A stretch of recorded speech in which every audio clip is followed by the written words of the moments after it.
Meron na po ba tayo? Ayan, meron na po tayong sound. Magandang gabi po sa ating pong lahat and welcome po muli sa ating Nightlight dito po sa 20th. And I hope na magkakasama po tayo ngayon na makakapag-aral ng salita po ng ating pong Panginoon. At kung kayo po ay kararating nyo lang po, magandang gabi po and welcome po.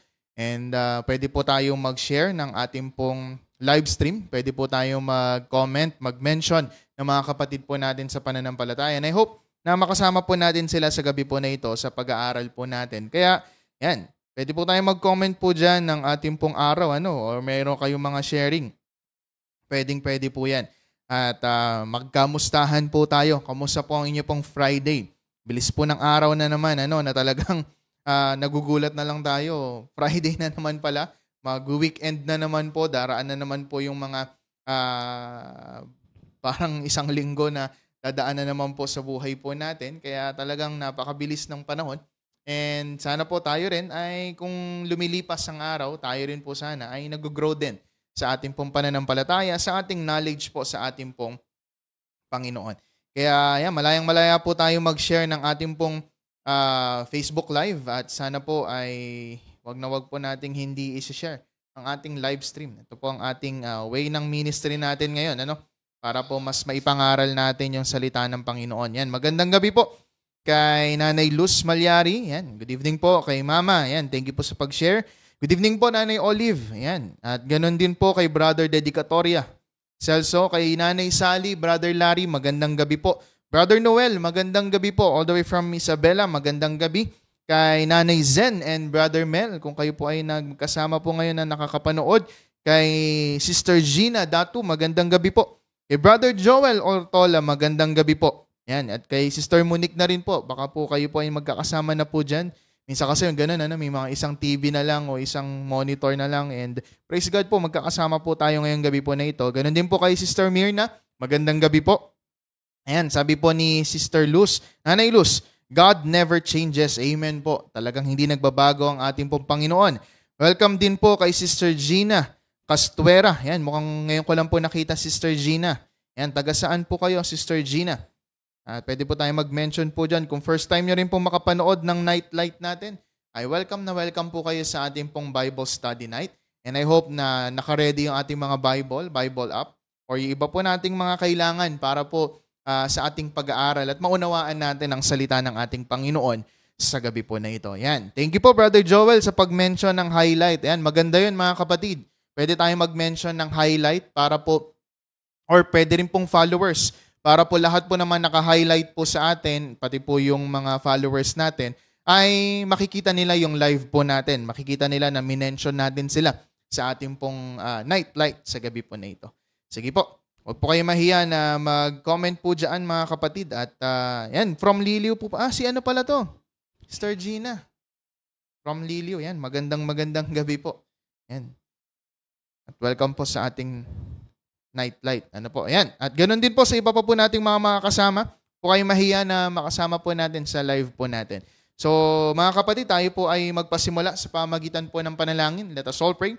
Lord God, na lubos na makapangyarihan sa lahat. Salamat, Lord God, sa napakagandang gabi. Araw na ipinagkaloob niyo po sa amin na ngayon, meron kaming buhay na tinatamasa, meron kaming panibagong pagkakataon, Lord God, para po makapag-aral ng inyong mga banal na salita. Panginoon, kami ilubos po na lumalapit, umaasa na ang katalinuhan, karunungan ay magmumula po sa inyo at maintindihan namin ang mga salita mo na aming mapapakinggan, mapag-aaralan sa gabi po na ito. Lord, sa mga kapatid po namin na may ginagawa, mga pipupuntahan o pauwi pa lamang, Lord, ingatan at protektahan niyo po sana ang bawat isa po sa amin at makasama namin, Lord God, sa pag-aaral po na ito, bagamat online, ay mabigay namin yung attention at yung pong pakikinig namin sa inyong mga banal na salita. Nawa Panginoon, ang inyong pong pagkilos sa amin, ang manguna, sa tutulong at gabay po ng banal na Espiritu, pinupuri ka po namin, pinapasalamatan sa pangalan ng aming Panginoong Yesus.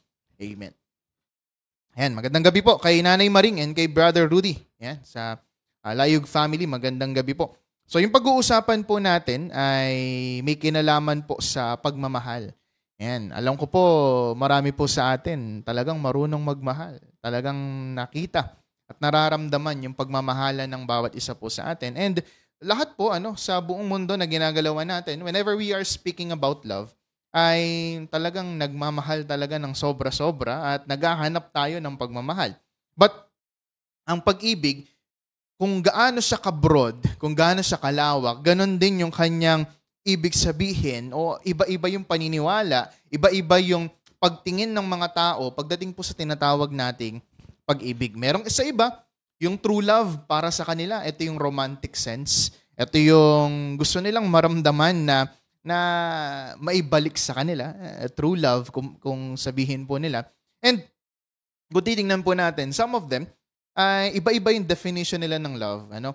Meron pa nga, diba, naririnig natin pag daw love, ganito, love is blind, love is sacrifice, love is ganito. Ano? And ang dami natin naririnig ng ganun. And yeah, magandang gabi po kay Sister Liway, Brother Samson, and kay Sister Ruth, and kay Brother Jack Stewart. Magandang gabi po. And welcome po sa pag-aaral po natin. Kung meron kayong mga tanong mga kapatid, or mga sharing, pwede po kayong mag-comment sa ating comment section. And we will try to answer yung ating mga tanong at pwede po tayong magkatulungan para po mas maintindihan natin yung salita ng ating pong Panginoon. Or kung gusto niyo po magstay ng anonymous o hindi po kayo mapakilala sa live, chat nyo lang po kami. Hindi natin may mention ang inyong pangalan sa ating mga question and na isasend nyo po sa amin. Magandang gabi po, Sister Heidi. And welcome po muli sa ating live, sa ating Nightlight. And yung pag-uusapan po natin, sabi rito sa ating title is, What is True Love? Okay po. So pag-uusapan natin, ano nga ba ang tinatawag nating tunay na pag-ibig? Yan, ano po ang true love mga kapatid? So kung kayo po ay nakahawak sa inyong mga cellphone, ay pwedeng-pwede nyo pong ilagay dyan kung ano po ba ang true love. Yan, kung sa tingin po ninyo, pag sinabi bang true love para sa inyo, ano po ba ito?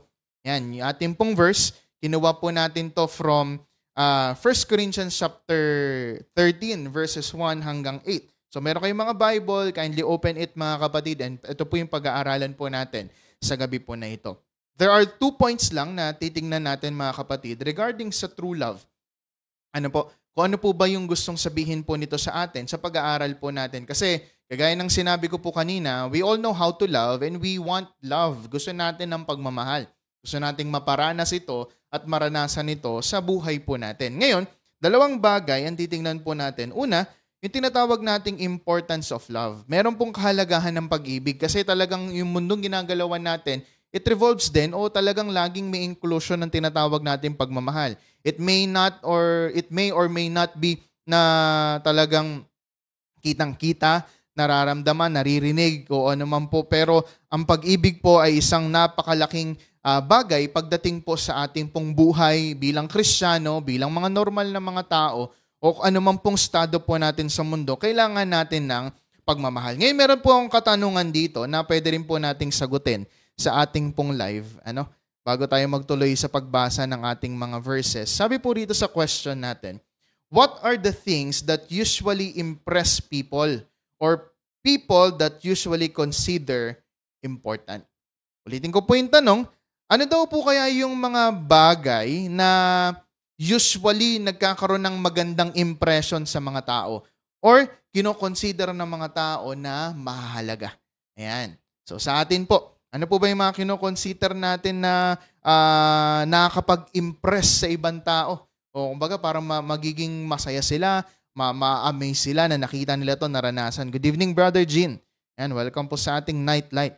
So ano po yung mga bagay na ito na nagiging magandang impression sa atin ng ibang tao? What are the things na usually kinoconsider ng mga tao na mas importante? Lalo na ano po tayo pagdating po sa relationship po natin. Ano po yung isa o dalawang bagay na tinitignan nyo sa isang tao or opposite gender na kapag nakita mo to sa kanya, naramdaman mo to sa kanya, parang parang na-amaze ka, natutuwa ka na ginawa niya to sa'yo o pinakita niya to sa'yo. Yan, magandang gabi po, Sister Nenita. Yan. Welcome po muli sa ating Nightlight. Yan, tuloy-tuloy po tayo. So habang inaantay ko po ang inyong pong kasagutan ay pwedeng-pwede kayo diyang mag-comment sa live po natin. Magandang gabi kay Nanay Paz. Yan. So ulitin ko po yung tanong natin para sa mga bagong pasok po sa ating live. Ano po yung isa o dalawang bagay o kung maraming bagay man po na nagpapa-impress sa atin sa iba pong tao? So halimbawa, pag nakita mo na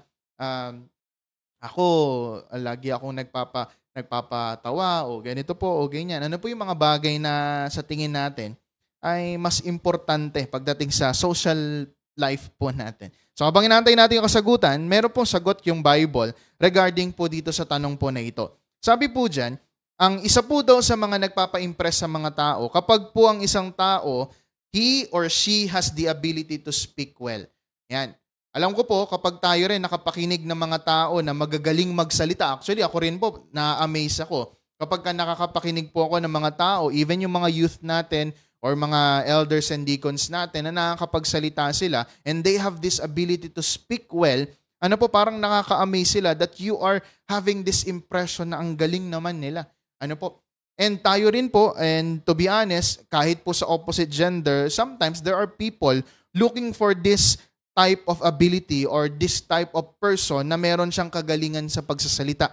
And dun po tayo na-develop nga yung tinatawag nating pagmamahal, pag-ibig, pagtangi sa mga tao na nakapaligid po sa atin. Ano po bang sabi ng verse 1 ng 1 Corinthians? Sabi po ay ganito, if I speak in the tongues of men or of angels, but do not have love, I am only a resounding gong or a clanging cymbal. Imagine, tinan nyo, sabi po ni Apostle Paul, tandaan po natin na sumulat po ng Corinthians, wala pang iba kundi si Apostle Paul, sabi niya dyan, kahit daw po siya ay magsalita ng iba't ibang lengguwahe, sa puman magsalita ng wika ng mga anghel, pero wala siyang tinatawag na pagmamahal, siya po ay parang maingay na mga cymbals lang. Ano po, na wala pong magandang idudulot kung ano man po na parang walang love yung kanyang ginagawa. So ano pong ibig sabihin po nito sa atin? Ibig sabihin nito, mga kapatid, yung ability natin to speak well, yes, maganda yan. Pero kapag yung pagsasalita natin, hindi naman natin dinadagdagan o sinasamahan ng pagmamahal, baka po hindi po maging maganda yung kalalabasan po nito. Okay po, kaya yung pag-ibig mahalaga yan. Whether how great ang isang tao sa pagsasalita, pero without love, mga kapatid, everything na lumalabas sa kanyang bibig will be meaningless. Pangalawa, sabi po rito, nakaka-amaze din, nakaka-impress din yung mga taong maraming knowledge at wisdom. Ewan ko po kung iba-iba po tayo siguro ng impression pagdating sa ganito. But most of the people ay kapag ang kausap nila maraming alam, maraming wisdom na nanggagaling. Ang sarap nilang kausap. Hindi ko alam kung ganito rin po kayo. Kasi ako po pagka yung mga kausap ko, maraming silang kaalaman na natututunan ako mula sa kanila. Na-amaze ako, nai-impress ako, ang sarap nilang kausap. Pero meron din namang iba, on the other hand, na kapag meron silang mga taong nakakausap na puro information, knowledge, and wisdom, parang minsan na-overwhelm sila na parang too much information, too much knowledge na yung naririnig ko. Pero kasi kung titingnan natin, we may have different perspective pagdating sa ganito. But most of the time, gusto natin yung mga tao na magbibigay sa atin ng karagdagang kaalaman, karagdagang wisdom, karagdagang karunungan na pwede nating ipagkaloob sa atin. Ngayon, anong sabi ng Bible? Sabi po sa verse 2 ng 1 Corinthians, sabi ay ganito, if I have the gift of prophecy and can fathom all the mysteries and knowledge, and if I have a faith that can move mountains but do not have love, I am nothing. Tignan nyo? Sabi ni Paul, kahit pala ikaw na yung pinakamagaling, ikaw na yung pinakamaalam, nakakaalam ng hinaharap, pinakamarunong, ay hindi pa rin sapat ito kung mawala po yung tinatawag nating pagmamahal. Wala yung pag-ibig doon sa ginagawa natin. Magandang gabi po kay Sister Bell, Brother John, ano po, sa inyo pong buong family. And so, mga kapatid, sabi ni Pablo, napakalinaw, mahalaga ang pag-ibig. Kahit magaling ka, matalino ka, marami kang alam, pero walang pag-ibig, meaningless. Isa pa, sabi po dyan sa susunod natin, regarding din po dyan sa verse natin, ang isang pananampalataya that can move mountains. Alam niyo po, we are amazed to the people na talagang sobrang laki ng kanilang pananampalataya sa ating Panginoon. Na hindi sila matitinag, hindi sila matitibag ng anumang mga bagay na nararanasan nila. And that is amazing, that is impressive, mga kapatid. Pero pagdating po sa bagay na ito, kailangan pa rin pala may kasamang pagmamahal. Hindi po pwedeng lagi lang tayong may pananampalataya pero wala tayong pagmamahal. Kasi pwede po yun. May faith ka pero walang love. Naintindihan po natin. Kaya mga kapatid, we are reminded sa gabi po na ito na whatever we do, whatever ability, skill na meron po tayo, we need to parang integrate yung love o ilagay natin yung pagmamahal sa lahat ng ating pong kakayanan. And isa pa, sabi po rito, sa last part natin, pagdating sa importance ng love, sabi dyan, yung tinatawag nating dramatic gestures and sacrifices. Okay, anong ibig sabihin po nito? Sabi po sa verse 3, if I give all I possess to the poor and give over my body to hardship that I may boast but do not have love, I gain nothing. Imagine, sabi ni Pablo, kahit pala tayo yung parang maging, alam mo yun, minsan kasi parang, alam mo yun, nagpapaawa or kung sobrang dramatic ng gagawin natin, kahit pala ibigay natin yung sarili natin, pero yung pagbigay mo naman sa sarili mo, walang pagmamahal. Kapatid, hindi pa rin siya magiging maganda. We will not gain anything. Wala tayong maaani. Wala tayong ma-receive from that kind of love or that action na wala naman pong pag-ibig. Kaya po yung pag-ibig sa bawat isa, mga kapatid, dapat lagi yang nilalagay sa lahat ng bagay. Mahalaga ang pag-ibig, kaya po mga kapatid na nanonood sa live po natin ngayon, sana kapag nanonood din tayo ng nightlight natin, umaten tayo sa mga pagsamba, mga gawain po natin, I hope lagi nating ini-incorporate o lagi nating minimake sure na meron pong pag-ibig yung lahat ng ating sinasabi, lahat ng ating ginagawa, at lahat ng ating pong iniisip. Kasi ang pag-ibig, sabi ni Pablo, lahat daw po yan ay kailangan nilalagyan ng pag-ibig. Maghugas ka ng plato, lagyan mo ng pagmamahal. Paglilingkuran mo yung ibang tao sa trabaho, lagyan mo ng pagmamahal. Kasi mga kapatid, isa po yung malaking challenge po sa atin bilang isang mananampalataya. How can we love kapag ka nagsaserve ka, kapag ka nagsasalita ka, paano mo to lalagyan ng tinatawag nating pagmamahal? And pangalawa, kung ang pag-ibig po ay mahalaga sa isang Kristiyano, sabi po rito, ano nga ba talaga yung true love? Kasi baka po hanggang ngayon ay pa rin po tayo, nalilid pa rin po tayo sa ibang bagay. Kasi gusto nating maranasan yung true love. Di ba nga po, kapag naghahanapan tayo, nahanap mo na ba yung true love mo? Kayo po ba mga kapatid, nahanap nyo na po ba? Mga ibang ang hinahanap po natin. Magandang gabi po kay Sister Ivy. Yan. So, sabi po rito mga kapatid, ano nga ba ang true love? Basahin natin yung verses natin. Sabi po rito ni Apostol Pablo, on verses 4 up to the following verses, sabi niya, love is patient, love is kind, it does not envy, it does not boast, it is not proud. Verse 5, it does not dishonor others, it is not self-seeking, it is not easily angered. It keeps no record of wrongs. Love does not delight in evil, but rejoices with the truth. It always protects, always trusts, always hopes, always perseveres. Love never fails, but where there are prophecies, they will cease. Where there are tongues, they will be stilled. Where there is knowledge, it will pass away. Blessed be the reading of God's words. Imagine, di ba? Napakaganda po ng description ng Bible to what true love is. Imagine si Pablo, binabanggit niya na po yung true love po na ito pagdating po sa bawat isa. Magandang gabi po kay Sister Kimberly. Alam niyo mga kapatid, sa 26 viewers po natin ngayon, nakikita niyo po, babalikan natin yung verse natin. Brother Gardy, makikibalik doon sa verse 4. Yan. Meron tayong gagawin mga kapatid. Hindi ko man kayo ma-witness na mabasa to or masabi po ito. Pero gusto ko po, gawin po natin ito, sabayan niyo po ako sa pagbasa po ng ating pong passage. Babasahin natin to ulit, pero ang gagawin po natin, yung love, papalitan natin ng pangalan po natin. Okay? Pwede po ba natin tong gawin mga kapatid? Pa-heart naman kung kaya natin gawin. Ayan, ipa-follow naman natin tong verse natin kung wala kayong hawak na Bible, pero sana may hawak po tayong Bible. Basahin natin, napapalitan natin yung love word dyan ng pangalan po natin. Hindi po natin papalitan yung nasa Bible. We would just see to it how can we apply yung love na to sa bawat isa po sa atin. Can we do that mga kapatid? Kaya po? Sige, testing po natin. Ayan, nag-react na po iba po nating mga kapatid. Sige po. Ayan, sabayan niyo po ako ulitin ko yung instruction. Habang binabasa natin ito, papalitan niyo po ng pangalan ninyo. Pero pag narinig niyo yung pangalan ko, huwag niyo pong gagayahin. Kasi kailangan pangalan po ninyo yung babanggitin natin. Okay, sige po, simulan po natin. Father Gardy, doon tayo sa medyo malaki para hindi sila malito sa akin.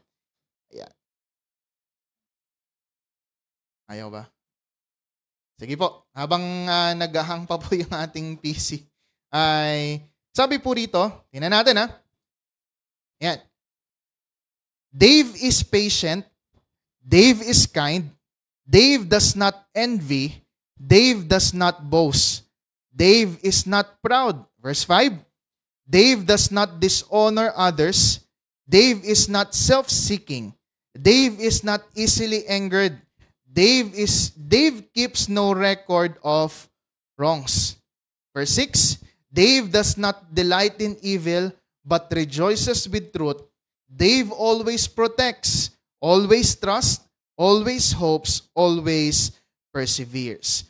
Dave never fails, but where there are prophecies, they will cease. Where there are tongues, they will be stilled. Where there is knowledge, it will pass away. Tingnan niyo po, parang mas masarap siyang pakinggan na ikaw sinasabi mo sa sarili mo, I am kind, I am patient, I am not envious. Ano? Parang kung titingnan natin mga kapatid, ito yung totoong pagmamahal na dapat po natin tinataglay. Kaya nga po, if ever po sa atin, nakakaranas tayo na nahihirapan na tayo magmahal, always read this passage, 1 Corinthians 13, na kapag tayo, nag-struggle na tayo sa pagmamahal sa ibang tao, remind ourselves, na dapat pala, kind ako. Dapat pala, patient ako. Dapat pala, yung pagmamahal ko, hindi ko nire-record yung maling ginawa ng mga tao sa sarili ko. Kung meron man silang nagawa, I would not keep record of wrongs sa kanila pong buhay. Pero kasi tayo, we are used to having these records na kapag ka merong nagawa sa na hindi maganda ibang tao, tanda natin. Although, mahirap siyang tanggalin, pero mga kapatid, ang pagmamahal na totoo, hindi niya nire-record yung mga mali na ginagawa sa kanya ng ibang tao. He is not self-seeking. Hindi siya natutuwa sa masama, kundi siya po ay natutuwa sa katotohanan. Kaya nga po yung love na nangyayari po sa mundo ngayon, wag po tayong magagalit o baka ma-misinterpret. Yung love kasi na meron ngayon sa mundo, very delusional. Bakit po? Gusto nila, tanggapin mo sila kahit na mali na yung kanilang ginagawa. Mga kapatid, 1 Corinthians 13 is very clear and with clarity, sabi niyan, ang pag-ibig hindi natutuwa sa masama. So, ibig sabihin po, kung tayo, sinasabi natin na mahal natin yung ibang tao and parang meron siyang kasama na natutuwa ka o hindi ka naman natutuwa, pinababayaan mo yung kasalanan o masamang bagay and you are not doing something about it, mga kapatid, baka hindi yan totoong pag-ibig. We are just having delusionals or nagiging delusionals po tayo. Pagdating sa bagay po na ito. Kasi we are just making our own truth and not biblical truth yung ating pong tinatanggap. Kaya mga kapatid, kung ano po yung tunay na pag-ibig, nandyan po sa banal na kasulatan.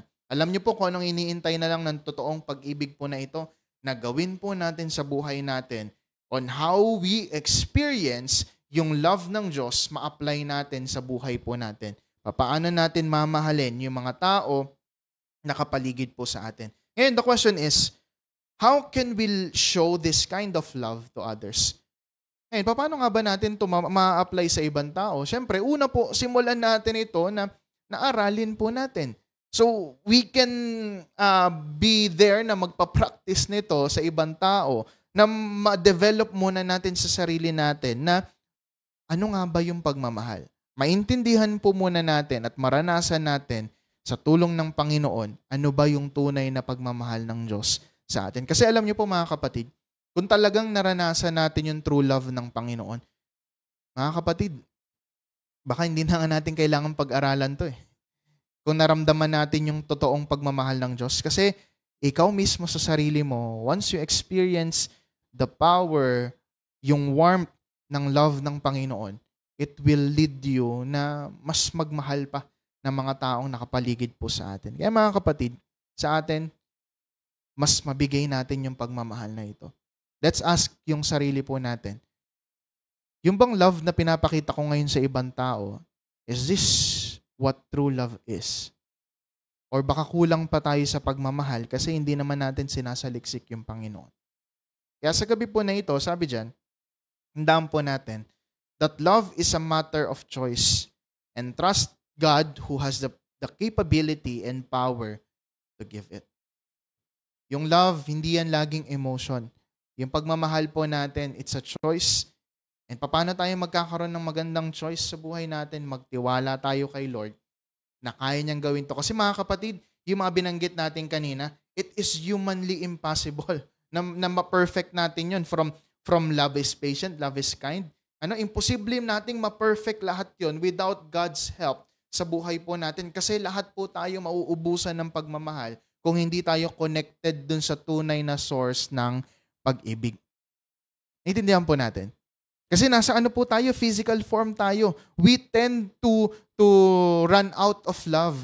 Mauubusan talaga tayo ng pagmamahal kung ibe-base lang natin yung love sa emotions. Kasi emotions, parang sa yan parang Bitcoin or parang mga token, volatile yan. Akyat baba yung feelings natin. Di ba? Alam ko po, naranasan natin to. Sa loob ng isang araw, hindi ka naman masaya lang buong araw. Tama po? Meron tayong masaya nung umaga, tapos biglang baba ng hapon, tapos akyat ulit ng gabi. Volatile. Iba-iba yung nararamdaman natin. Kaya ang pagmamahal is always a choice. And paano tayo hindi mauubusan ng pagmamahal? Magtiwala tayo sa Panginoon na ipagkakaloob sa atin yung pagmamahal po na ito, that we would be recharged ng love ng Panginoon, and then we can give it back sa mga taong nakapaligid po sa atin. Kasi we can't give something na wala naman tayong natatanggap mula sa Panginoon. We can't give something na empty rin po tayo. So kung tayo po, hindi tayo na-feel, napupuno ng pagmamahal ng Diyos, kapatid, mahirapan ka ring mahalin yung ibang tao. Kasi po, yung bawat isa po sa atin, we are considered difficult people. Amen po. Lahat tayo mahirap mahalin eh. Meron ba magsasabi dito na siya yung taong madaling mahalin? Kapag po meron, mga kapatid, sana all na lang. Lahat tayo mahirap mahalin. Bakit po? Kasi meron at merong hindi payag sa atin eh. Meron at meron na hindi gusto yung ginagawa natin. Mabait ka, pero para sa iba, hindi ka mabait. O kaya naman, para sa iba, masyado ka namang mabait. O kaya naman, para sa iba, ayaw ka na ayaw talaga nila sa'yo. So mga kapatid, loving difficult people. Kaya sa atin po, matutunan natin ito by receiving the love of God sa bawat isa. So what is true love, mga kapatid? Kay Lord po natin yan matatagpuan. And kaya ba nating ibigay ito? Kakayanin kung kasama natin si Lord. Pero kapag hindi mo kasama si Lord, kapatid, kahit anong pagod mo sa mundo, hindi mo mabibigay yung tunay na pagmamahal sa ibang tao. Not unless you have Jesus in your life. Kaya doon lang po natin matatanggap at mararanasan yung totoo na pagmamahal na kaya po nang ibigay ng Panginoon sa atin. Kaya sana po, naintindihan natin yung pag-aaral po natin ngayon and mas na-enlighten tayo sa ating pong pag-ibig. So kung kayo po ay nadi-discourage sa love ng pagmamahal natin sa ibang tao, basahin po natin to ulit tong passage na ito. 1 Corinthians 13, 1-8. The Lord is reminding us na sana magkaroon tayo ng pag-ibig sa bawat isa. Kaya sana po naintindihan natin yung pag-aaral po natin sa gabi po na ito. And may we grow in love, kagaya po ng sermon series natin last February, na lumago tayo, be stronger sa pagmamahal, and sana po nga ay mas lumakas tayo tumatag sa pagmamahalan po natin. So ilang po kung meron kayong katanungan, ay pwede po kayong mag-comment dyan sa ating comment section or pwede nyo po kong i-chat para po mabasa natin at masagot natin yung iba po nating mga questions regarding po sa pinag-aralan po natin. And while waiting for that, and for our prayer requests and thanksgiving po, ay pwede nyo po i-comment po dyan at send po sa atin ni Brother Cardi. Sabi po rito sa ating po mga balita, una po ay magkita-kita po tayo sa Sunday. Sana po ay maka-attend po tayo ng pananambahan. Bukas po may CYF po tayo. Sana po makapunta po yung mga youth po natin sa ganap na 3:00 ng hapon dito po sa ating bahay-sambahan para makasama po kayo sa ating outdoor fellowship. And kung kayo po ay malate, pwede tayong dumiretso sa seafront. Message nyo lamang po kami para po magkita-kita tayo doon at makapag-serve tayo, makapag-fellowship tayo sa bawat isa. And dagdag pong balita, ayan, sabi po dyan sa balita natin, Brother Gardy, pa-post natin. Yeah.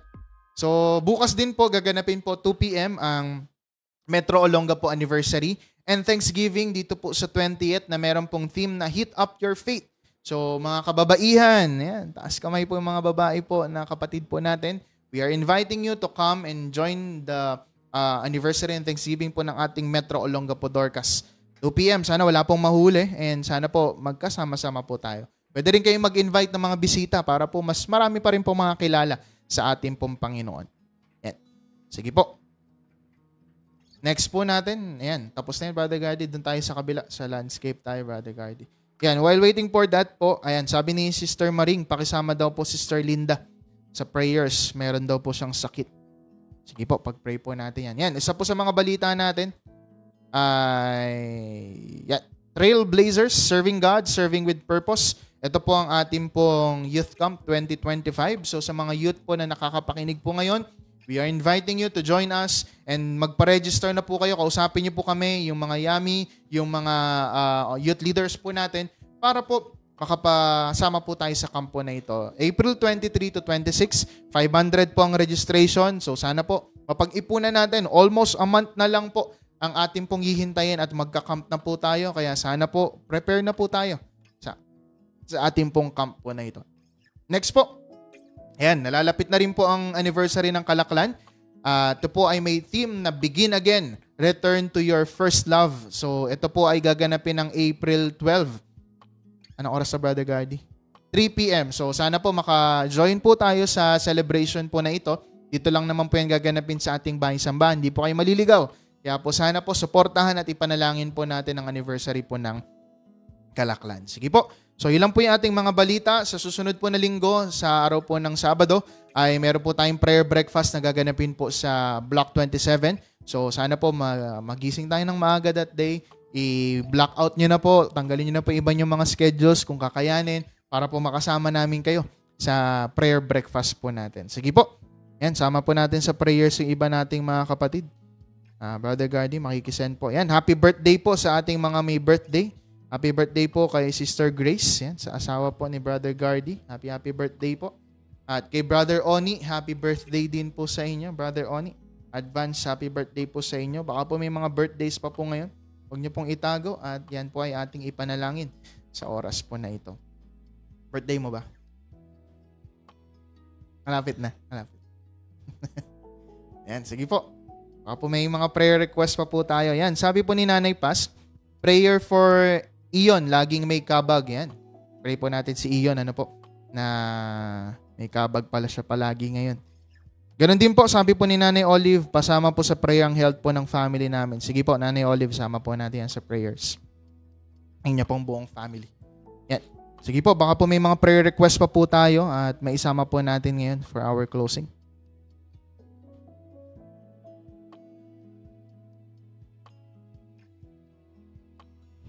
Magandang gabi po kay Ate Joy at kay Sister Alice. Hindi ko po kayo nabati kanina pero magandang gabi po.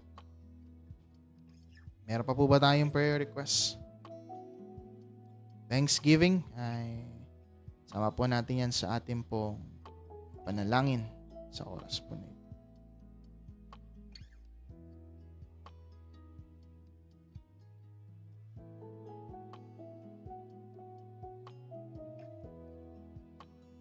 Sige po, tayong lahat na po ay lumapit po sa Panginoon sa panalangin po. Let us all pray po. Baka po may habol pa po, pwede pa rin po kayong mag-comment and kung mabasa natin ay sama po natin yan sa ating prayer.